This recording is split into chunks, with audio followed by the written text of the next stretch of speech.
কি বললা এটা? আসসালামু আলাইকুম প্রিয় শিক্ষার্থী, আশা করি সবাই খুবই ভালো আছো। আমাদের ট্রাই অ্যাডমিশনের সপ্তম ক্লাসে আজকে সবাইকে স্বাগত জানাচ্ছি। আজকে আমরা কথা বলবো রেইনকোট নিয়ে।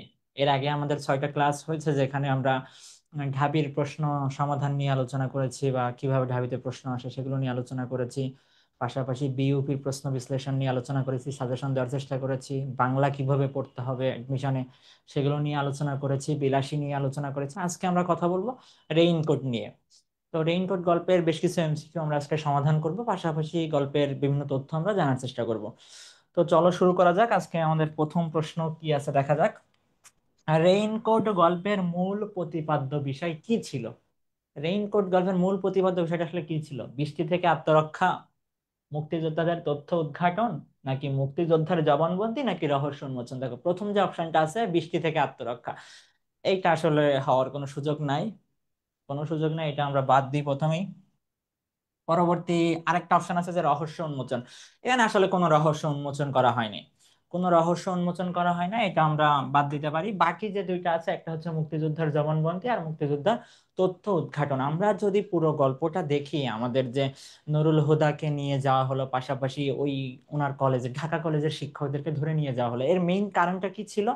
যে তারা মুক্তিযোদ্ধাদের অর্থাৎ গেরিলা মুক্তিযোদ্ধা যারা আছে তাদেরকে চিনে কিনা, তাদের তথ্য জানার জন্যই কিন্তু মেইনলি তাদেরকে ধরে নিয়ে যাওয়া হয়েছিল। তাদের ধরে নিয়ে যাওয়া কিন্তু মুক্তিযোদ্ধার জবানবন্দি নেওয়া না, মুক্তিযোদ্ধাদের তথ্য উদ্ঘাটন করতে চেষ্টা করেছিল, যে কারা কারা মুক্তিযুদ্ধ যাচ্ছে কলেজ থেকে, বা তাদের চেনা পরিচিত কারা কারা আছে। তো এখানে আমাদের সঠিক উত্তর হবে 2 নম্বরটা, মুক্তিযোদ্ধাদের তথ্য উদ্ঘাটন। আমরা একটু দেখার চেষ্টা করি যে আমাদের সাথে আসলে ফেসবুকে কারা আছে। কোনো রহস্য উন্মোচন করা হয় নাই। আচ্ছা, পরবর্তী প্রশ্ন। পরবর্তী প্রশ্নে বলা হয়েছে রেইনকোট গল্পে রেইনকোটটি কার? রেইনকোটটি কার ছিল বলো তো, জুমে যারা আছো? বি, নুরুল হুদা। বি। আচ্ছা, রেইনকোট গল্পে আমাদের রেইনকোটটি ছিল কার? মিন্টুর ছিল। রেইনকোটটা কার ছিল? মিন্টু। আমাদের মিন্টু কে ছিল বলো তো? আসমার ভাই। মিন্টু কে ছিল? আসমার ভাই। আসমা আবার কে ছিল? আসমা ছিল আমাদের নুরুল হুদার স্ত্রী। নুরুল হুদার স্ত্রী। তাহলে মিন্টু সম্পর্কে নুরুল হুদার কি হলো? নুরুল হুদার শ্যালক। নুরুল হুদার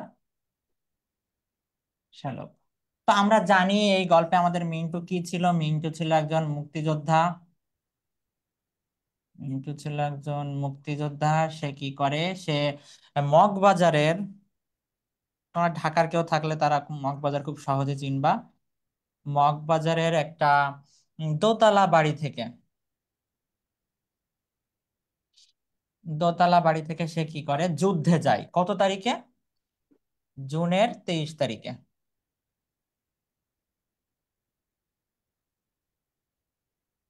জুনের 23 তারিখে কি করে সে? মুক্তিযুদ্ধে যায়। আর আমরা জানি যে সে মুক্তিযুদ্ধে যাওয়ার ফলে কিন্তু আমাদের এই যে আসমা ছিল, আবার নুরুল হুদা ছিল, তাদের কিন্তু 4বার বাসা পরিবর্তন করতে হয়েছে। তো আমাদের এখানে সঠিক উত্তর কি হবে? রেইনকোট গল্পের রেইনকোটটি কার ছিল? নুরুল হুদার শ্যালকের। 2-এর বি, 2-এর বি। আমাদের ফেসবুকে অনেকেই উত্তর করছো, একজন কমেন্ট করছো খ, খ নুরুল হুদার শ্যালক। আচ্ছা, পরবর্তী প্রশ্ন আমরা দেখি। তুমি বরং মিন্টুর রেইনকোটটা নিয়ে যাও, এখানে আসমার কি প্রকাশ পেয়েছে? আচ্ছা, মিন্টুর রেইনকোটটা প্রকাশ পেয়ে নিয়ে যেতে বলেছে। এখানে আমাদের মিন্টুর প্রতি কি প্রকাশ পেয়েছে? আসমান মূলত তার প্রতি একটা ভালোবাসা প্রকাশ পেয়েছে। তার ভাই ছিল, তার ভাই কিন্তু যুদ্ধে গেছে, তার রেইনকোটটা ফেলে রাখা আছে বাড়িতে।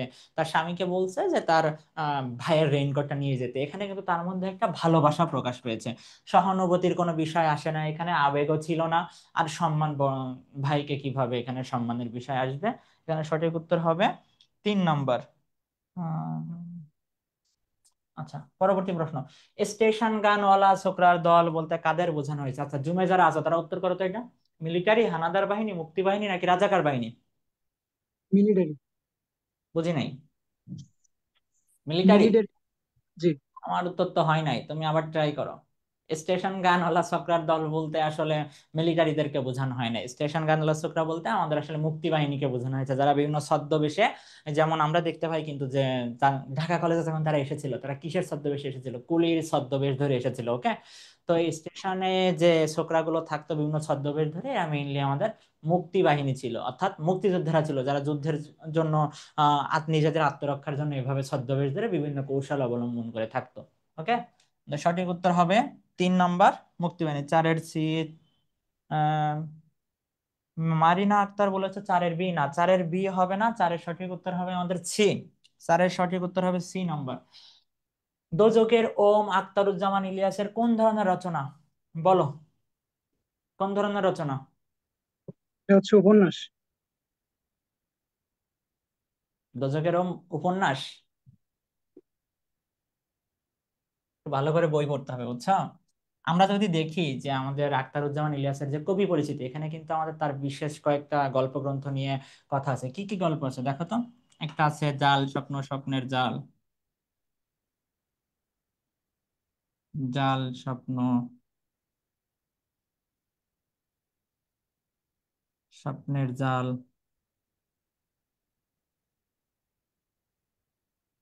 দুধ ভাতে, উৎপাত,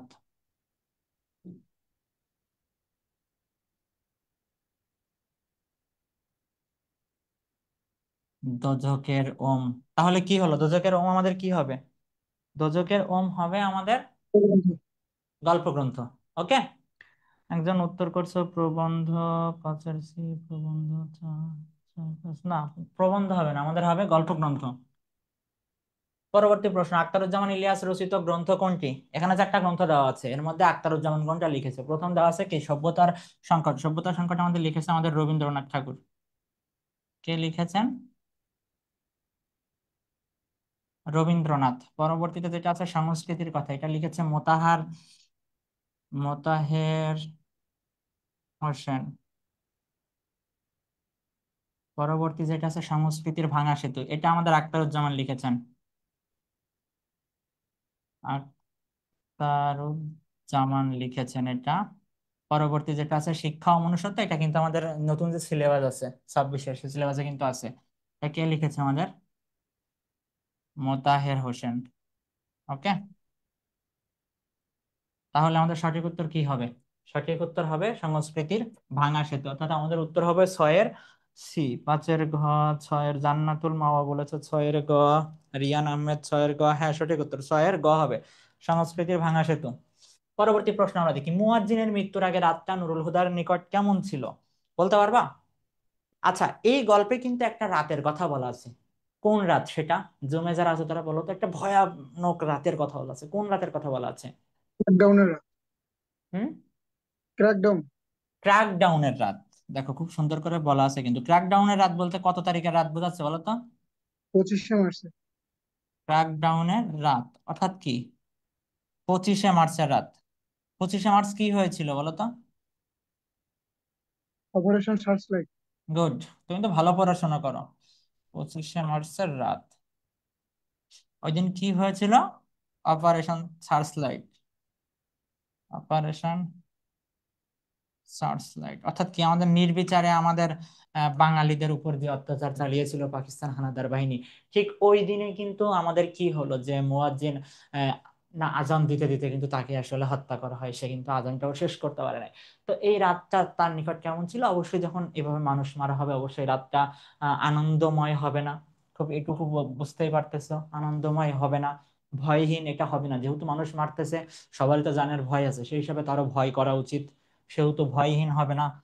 অন্ধকারাচ্ছন্ন আর বিভীষিকাময়। দেখো, অন্ধকারাচ্ছন্ন বলতে কি, যে রাত্রে বিদ্যুৎ নাই, এরকম একটা পরিস্থিতি। কিন্তু তার চেয়ে একটা ভালো অপশন, কিন্তু আরো বেটার অপশন এখানে আছে, বিভীষিকাময়। অর্থাৎ কি, জিনিসটা আসলে ভাষায় প্রকাশ করার মতো না, এত খারাপ একটা সময় তাদের মধ্যে যাচ্ছে। তার নির্বিচারে হুটহাট করে মানুষ মেরে ফেলা হচ্ছে। এখানে সঠিক উত্তর হবে আমাদের বিভীষিকাময়। 7-এর খ। না, 7-এর খ হবে না, 7-এর সঠিক উত্তর হবে আমাদের প্রথমটা, বিভীষিকাময়। ওকে, ওই রাত্রে কারেন্ট ছিল না, ঠিক আছে, বিদ্যুৎ ছিল না, লোডশেডিং ছিল, এই জন্য অনেকে অন্ধকার হচ্ছে না মনে করতে পারো, কিন্তু তার চেয়ে বেটার অপশন আমাদের এখানে আছে, বিভীষিকাময়। ওকে, সঠিক উত্তর হবে আমাদের প্রথমটা। মুক্তিযুদ্ধের সময় পাকিস্তানি মিলিটারিদের কোন দিকটা প্রকাশ পেয়েছে? কোন দিকটা ছিল পাকিস্তানি মিলিটারিদের? মহত্ব ছিল? তারা কি তোমার সাথে এসে খুব মহৎ কোনো কাজ করছে? করে নাই? তাহলে কি প্রথমটা বাদ? আধিপত্য। আধিপত্যবাদ ধরতে পারি আমরা, কিন্তু আমরা বাকিগুলো অপশন, বাকি অপশন গুলো দেখি। আসলে এখানে আছে কি পৈশাচিক আচরণ। হ্যাঁ, পৈশাচিক আচরণই তারা আমাদের সাথে করেছিল, তাদের মধ্যে কোনো দেশপ্রেম ছিল না। তারা তো এসেছিল আমাদের দেশকে দখল করতে। এখানে সঠিক উত্তর কি হবে আমাদের? 3 নম্বরটা, পৈশাচিক আচরণ। আচ্ছা, পরবর্তী প্রশ্ন। সে গ্যাং এর একজন সক্রিয় সদস্য, উক্তিটি কার? বলো তো জমে যারা আছো, এই উক্তিটি কে করেছিল? উক্তিটি কে করেছিল? উক্তিটি ছিল আমাদের মিলিটারি।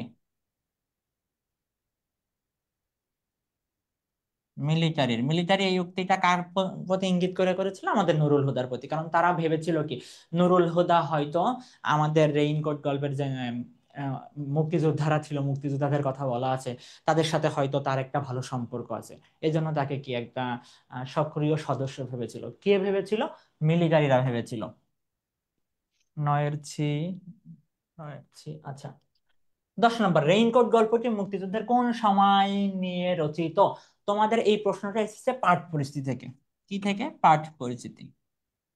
তোমরা যখন কোনো গল্প পড়বে, তোমাদের অবশ্যই সেটার পাঠ পরিচিতি খুব ভালো করে পড়তে হবে। কারণ পাঠ পরিচিতি থেকে কিন্তু তোমাদের বিশ্ববিদ্যালয়ে ভর্তি পরীক্ষা অনেক প্রশ্ন আসে।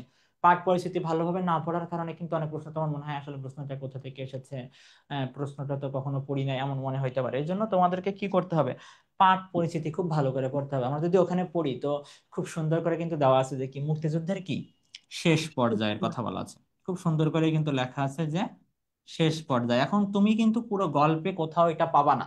এখন তুমি যদি পাঠ পরিচিতি ভালো করে না পড়ো, তাহলে কিন্তু তুমি এই প্রশ্নের উত্তর কখনোই করতে পারবে না। সেজন্য তোমাকে কি করতে হবে? মূল গল্প পড়ার পাশাপাশি পাঠ পরিস্থিতিটা অনেক সুন্দর করে পড়তে হবে।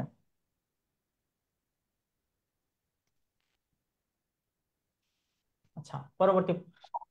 হ্যাঁ, তোমরা জানো যে আমাদের সি ইউনিট এক্সিলেন্ট কোর্সে কিন্তু অলরেডি ভর্তি শুরু হয়ে গেছে। আমাদের প্রথমবারের মতো ব্যবসা শিক্ষা অনুষদের জন্য আমাদের কোর্স লঞ্চ করেছি। আমরা আমরা চেষ্টা করব যে আমাদের সর্বোচ্চ সেবাটা স্টুডেন্টদের দেওয়ার জন্য, যার মাধ্যমে সে তার স্বপ্নের বিশ্ববিদ্যালয়ে একটা কাঙ্ক্ষিত সাবজেক্টে ভর্তি হতে পারে। তো আমাদের কোর্সে কিন্তু তোমাদের জন্য 180+ ক্লাস থাকবে, 230+ লাইভ এক্সাম থাকবে, পাশাপাশি 24 ঘন্টা ডাউট সলভ সেকশন থাকবে। তোমাদের যে পরীক্ষাগুলো হবে সেগুলোরও তোমাদের ভিডিও দেওয়া হবে, সলভ ক্লাস দেওয়া হবে। তো আশা করি তোমাদের জন্য এই কোর্সটা খুবই উপকারী হবে যারা আসলে সি ইউনিটের আছো। এখন আমরা পরবর্তী প্রশ্ন দেখি। 11 নম্বর প্রশ্নে কি বলা হয়েছে? ডাক্তার আফাজ আহমেদ চরিত্রটি মূলত কি ছিল? আচ্ছা, এই আফাজ আহমেদ কে ছিল বলতে পারবা? যারা জমে আছে বলো তো, আফাজ আহমেদ কে ছিল? আফাজ আহমেদ ঢাকা কলেজের কি ছিল? 11-বি, 11-বি কি ছিল আমাদের? সে ছিল কি প্রিন্সিপাল। ওকে,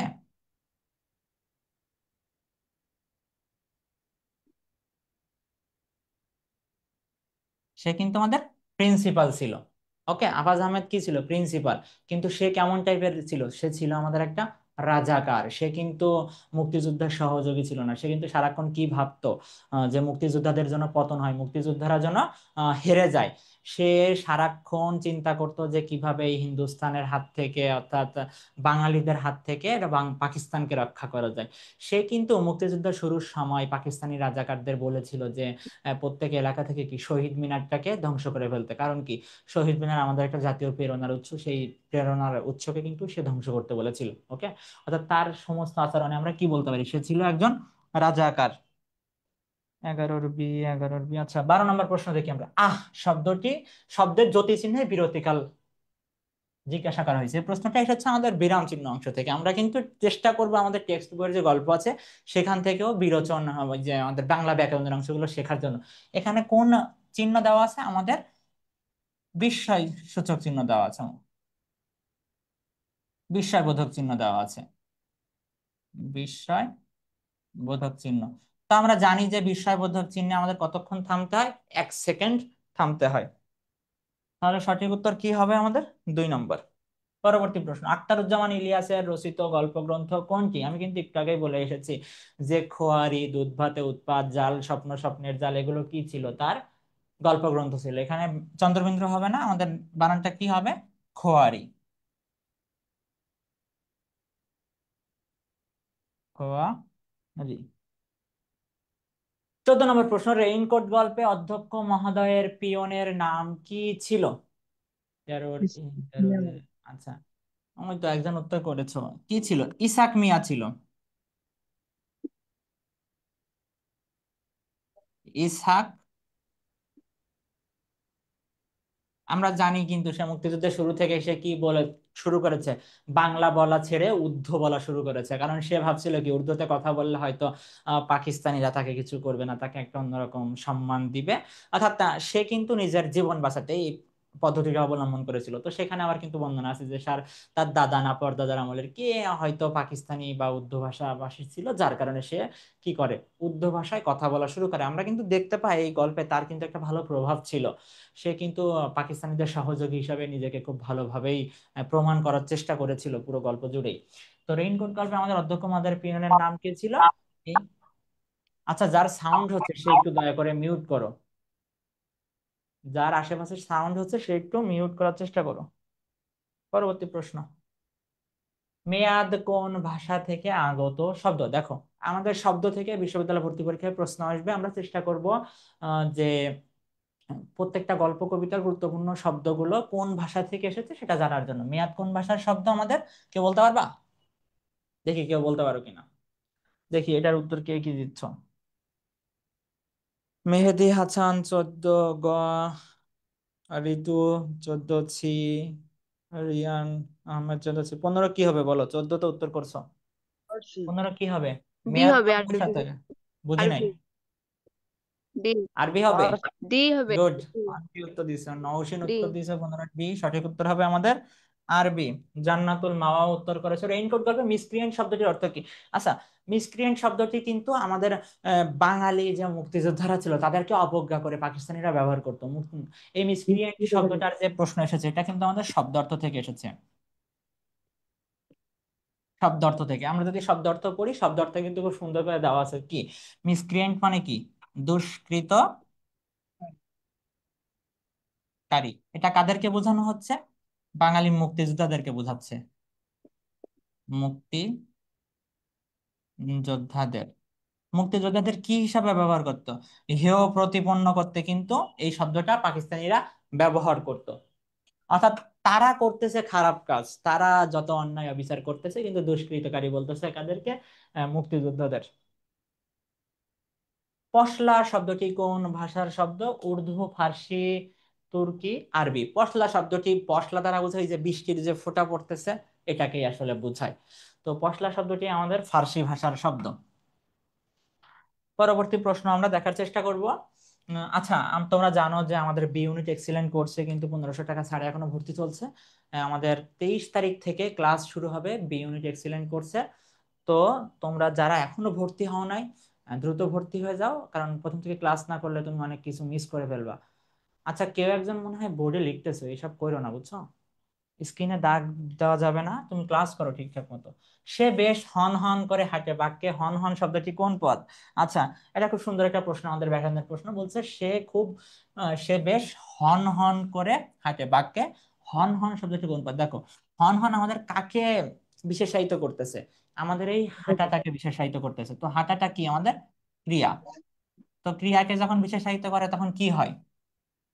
ক্রিয়া বিশেষণ। তাহলে সঠিক উত্তর কি হবে আমাদের? 3 নম্বর। আমি এক মিনিট সতেরোর খাওয়া। আচ্ছা, ফোঁটা শব্দটি কোন পদ? আমরা জানি যে ফোঁটা শব্দটি বিশেষ্য পদ। ফোঁটা শব্দটি একটি বিশেষ্য পদ যার বিশেষণ হচ্ছে ফুটন্ত। তাহলে সঠিক উত্তর হবে প্রথমটা। 20 নম্বর প্রশ্ন, বৃষ্টির ঝমঝম বল, ঝমঝম দ্বিরুক্তিটি এখানে কোন পদ? ঝমঝম বল, এখানে ঝমঝম দ্বিরুক্তিটি আমাদের বিশেষণ পদ। ঝমঝম দ্বিরুক্তিটি বিশেষণ পদ। পরবর্তী প্রশ্ন, দোয়া মনে হলেও কোনটি ভুলে যায়? কোনটি ভুলে যায় বলতে পারবা?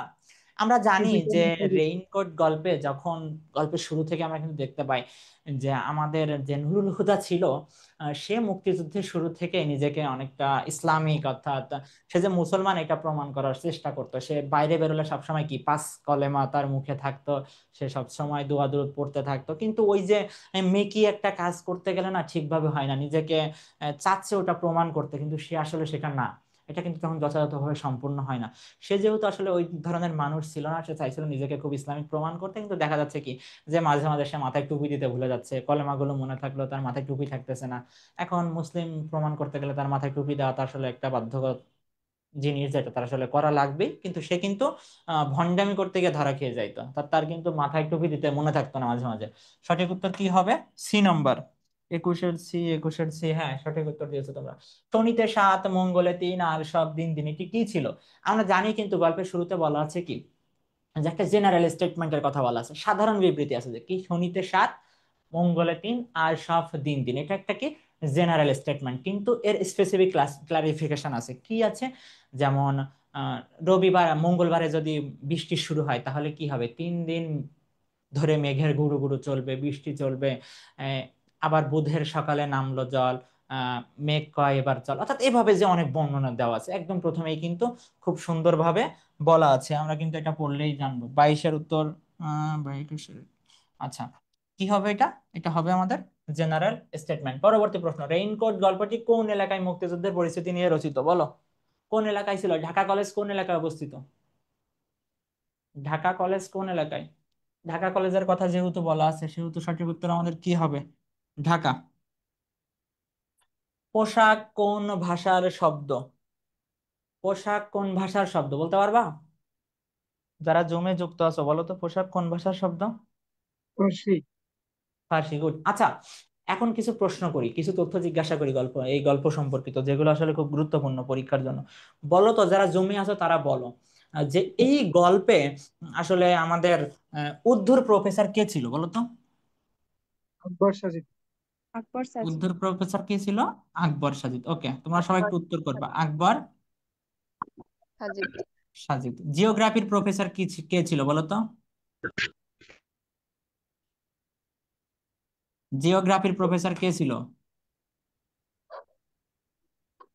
আব্দুস সাত্তার, মৃধা। সত্তর মিনিট। আব্দুর সাত্তার, মৃধা। ওকে, বলো তো নুরুল হুদার কয় ছেলে মেয়ে ছিল? জমে যারা আছো তারা বলো, নুরুল হুদার ছেলে মেয়ে কয়জন ছিল? দুই ছেলে মেয়ে আচ্ছা, মেয়ের বয়স কত ছিল? আড়াই আচ্ছা, মেয়ের বয়স কত ছিল? আড়াই আড়াই বছর ওকে, আর ছেলের বয়স কত ছিল? 5 বছর। 5 বছর। ওকে, বছর তোমরা তো ভালো পড়াশোনা করেছো। 5 বছর। বলো তো, এই রেইনকোট গল্পে যে ঢাকা কলেজে আলমারি আনার কথা বলেছে, টোটাল কয়টা আলমারি আনা হয়েছিল? 10টা। 10টা আচ্ছা, 10টা মোট মোট আলমারি আনা হয়েছিল কয়টা? 10টা আচ্ছা আচ্ছা, মোট আলমারি 10টা। কিসের জন্য কয়টা বলতে পারবা? অফিসের জন্য কয়টা? অফিসের জন্য কয়টা আলমারি আনা হয়েছিল বলো তো? 3টে আনা হয়েছে। হ্যাঁ, অফিসের জন্য তিনটা 3টা। আর তিনটা আমাদের বোটানি, হিস্ট্রি, আর কি ছিল বলো তো? Geography geography. এগুলোর জন্য কয়টা করে আনা হয়েছিল? 2টা করে, টোটাল 6টা। 6টা আর ইংরেজির জন্য একটা। ওকে, ইংরেজির জন্য একটা, টোটাল কয়টা আলমারি আনা হয়েছিল? 10টা 10 আলমারি আনা হয়েছিল। আরো একটা গুরুত্বপূর্ণ তথ্য এই গল্প থেকে আমাদের আসে পরীক্ষায়। নুরুল হুদাকে কি খাওয়ানো হয়েছিল বলতো? যে মুক্তিযোদ্ধাদের কথা বলে দিলে ওকে ছেড়ে দিবে এই আশ্বাস দিয়ে ওকে কি খাওয়ানো হয়েছিল বলতে পারবা? পাউরুটি পাউরুটি ও দুধ। ভালো করে বলো। পাউরুটি ও দুধ। পাউরুটি খাওয়ানো পাউরুটি হয়েছিল, আর কি খাওয়ানো হয়েছিল? দুধ খাওয়ানো হয়েছিল। এইগুলো দুধ। কিন্তু গল্পের খুব গুরুত্বপূর্ণ তথ্য, এগুলো কিন্তু তোমরা একটু ভালো করে দেখার চেষ্টা করবে, বুঝছো? এগুলো থেকে কিন্তু বিগত বছরগুলোতে আসলে প্রশ্ন এসেছে, বিগত বছরগুলোতে এগুলো থেকে প্রশ্ন এসেছেই। তাহলে আমাদের পোশাক কোন ভাষার শব্দ? ফার্সি ভাষার শব্দ।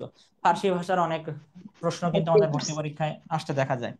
এবার আমরা একদম শেষ প্রশ্ন দেখবো যে নুরুল হুদার ভীতু প্রকৃতির অপসারণ রেইনকোট গল্পে কোন বিশেষ তাৎপর্য চিহ্নিত করা হয়েছে। দেখো আমাদের গল্প পাঠ পরিচিতিতে কিন্তু সুন্দর করে দেওয়া আছে যে রেইনকোট পরার মাধ্যমে কি নুরুল হুদার মধ্যে কি উষ্ণতা, সাহস আর দেশপ্রেম দেশপ্রেম, সঞ্চারিত হতে উষ্ণতা, পারে, সাহস। হতে থাকে। এটা কি প্রতীকী অর্থ বা প্রতীকী তাৎপর্য বলা হয়েছে। কি কি বলা হয়েছে? উষ্ণতা, সাহস, উষ্ণতা, দেশপ্রেম। সাহস, দেশপ্রেম। অর্থাৎ যে মানুষটা কি ছিল, ভীতু প্রকৃতির ছিল, সে শুধুমাত্র একজন মুক্তিযোদ্ধার রেইনকোট গায়ে দেওয়ার ফলে কি হলো, তার মধ্যে মুক্তিযুদ্ধের উষ্ণতা, সাহস, দেশপ্রেম সঞ্চারিত হতে থাকলো, যেটা একটা প্রতীকী অর্থে বোঝানো হয়েছে। অর্থাৎ এটা কিন্তু আসলে বাস্তবিকভাবে সম্ভব না, কিন্তু আমাদের গল্পের প্রেক্ষাপট অনুযায়ী এই কাহিনীটা তোমাদেরকে তুলে ধরা হচ্ছে, অর্থাৎ একটা ব্যঞ্জনা অর্থে প্রকাশ করা হচ্ছে। ক্লিয়ার তোমরা? তাহলে এখানে সঠিক উত্তর কি হবে? প্রতীকী অর্থে। তো এই ছিল আজকে ঠিক আমাদের হবে।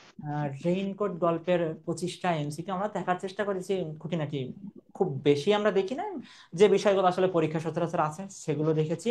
আর আমাদের যখন ক্লাস হবে আমরা চেষ্টা করবো যে প্রত্যেকটা লাইন ব্যাখ্যা সহকারে দেখার জন্য, রিটেনের প্রশ্ন আসলে আমরা উত্তর করতে পারি, পাশাপাশি এখান থেকে ব্যাকরণের প্রশ্ন, এমসিকিউ এর প্রশ্ন যা হয় সবই যেন আমরা খুব সহজে উত্তর করতে পারি। তো সবাই ভালো থাকবা। আমাদের পরবর্তী ক্লাসে আবার অন্য কোনো টপিক নিয়ে আমরা কথা বলবো। তো আশা করি সবার যে বাকি পরীক্ষাগুলো আছে ওগুলো ভালো হবে, আর সবাই বিশ্ববিদ্যালয় ভর্তি প্রস্তুতি খুব ভালোভাবে নিবে। আজকের ক্লাস এ পর্যন্ত, সবাই ভালো ইনশাল্লাহ। থাকবে। আসসালামু আলাইকুম। Hello sir. হ্যালো। বলো বলো। বলতেছি যে পরীক্ষাগুলা যেগুলো হবে আর কি, মানে আপনারা যেগুলো পরীক্ষা নেবেন সেগুলো কি হ্যাঁ, নির্দিষ্ট সময়ে দিতে হবে, নাকি আমি যদি মনে করেন ওই সময় ব্যস্ত থাকি অন্য সময় দিতে পারবো পরীক্ষাগুলো? অন্য সময়ও তুমি পরীক্ষা দিতে পারবা, সমস্যা নাই, অন্য সময় পরীক্ষা দিতে পারবা। আর আমাদের বিষয় হচ্ছে তোমাদের যতগুলো class test plus weekly test পরীক্ষা হচ্ছে সবগুলো পরীক্ষার সাথে সাথেই তুমি সলভ ভিডিও পেয়ে যাবা। ওকে, তোমার অ্যাকাউন্টে তোমার আইডিতে লগ ইন করলেই তুমি আসলে সলভ ভিডিও পেয়ে যাবা। মানে অন্য সময়ও আমি পরীক্ষাগুলো দিতে পারবো? হ্যাঁ হ্যাঁ, পরীক্ষা দিতে পারবা।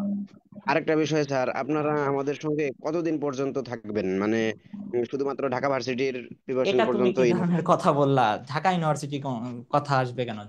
একদম শেষ যে ভর্তি পরীক্ষা হবে সেই দিন পর্যন্তই, একদম শেষ ভর্তি পরীক্ষার আগের দিন মানে পর্যন্ত। প্রত্যেকটা ভার্সিটির জন্যই আর কি, প্রত্যেকটা ভার্সিটির পরীক্ষার আগে আগে সবগুলোর পরামর্শ দিবেন আর কি? প্রত্যেক, দেখো তোমরা হয়তো আমাদের হচ্ছে ক্লাস, তোমরা আমাদের হচ্ছে আহ, দেখো নাই যে ক্লাস কিভাবে হয় বা আমাদের কি কি প্ল্যান সাজানো আছে। দেখো আমাদের যখন প্রথম ক্লাস শুরু হচ্ছে, তোমাদের প্রথম ক্লাসগুলো হবে প্রশ্ন বিশ্লেষণ ক্লাস। তো প্রশ্ন বিশ্লেষণ ক্লাস কি হবে, ঢাকা থেকে শুরু করে, ঢাকা ইউনিভার্সিটি থেকে শুরু করে বিইউপি, খুলনা ইউনিভার্সিটি, হাজী দানেশ, গুচ্ছ, প্রত্যেকটা বিশ্ববিদ্যালয়ের আমরা প্রশ্ন ব্যাংক বিশ্লেষণ করেছি, আলাদা আলাদা তোমাদের হচ্ছে সাজেশন দেওয়ার চেষ্টা করেছি, শুধুমাত্র ওই বিশ্ববিদ্যালয়ের একটা নির্দিষ্ট ইউনিট কেন্দ্রিক। পাশাপাশি তোমাদের সব পড়ানোর পরেও যে বিশ্ববিদ্যালয়ে ভর্তি পরীক্ষা হবে তার আগে ওই বিশ্ববিদ্যালয় কেন্দ্রিক অনশট ক্লাস হবে, পাশাপাশি পরীক্ষাও হবে।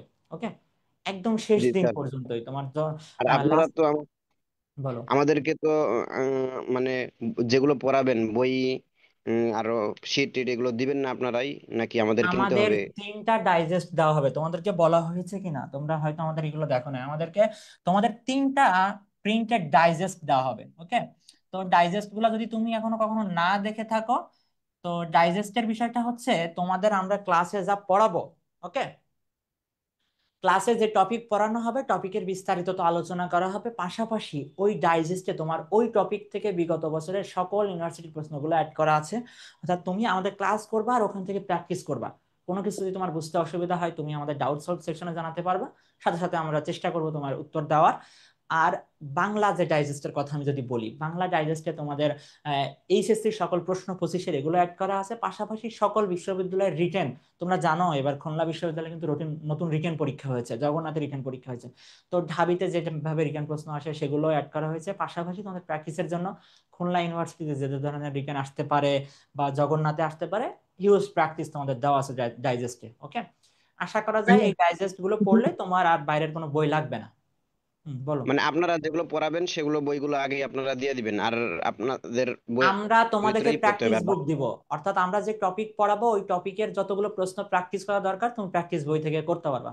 ওকে, যারা ভর্তি হয়ে গেছে এগুলোর অলরেডি বাইরে তাদের তো আর আমাদের বই। অন্য এগুলোর বাইরে তো আর আমাদের অন্য কোনো বই পড়তে হবে না, আর না অন্য আপনারা কোনো বই লাগবে না। তোমরা যদি আমাদের চ্যানেলে ওই ফেসবুক পেজে লাস্ট ভিডিও দেখো, তোমরা দেখবা যে অনেকেই কিন্তু তাদের অভিজ্ঞতা শেয়ার করেছে, যারা শুধু আমাদের ক্লাস এবং ডাইজেস্ট, এর বাইরে আর কোনো বই পড়ে নাই।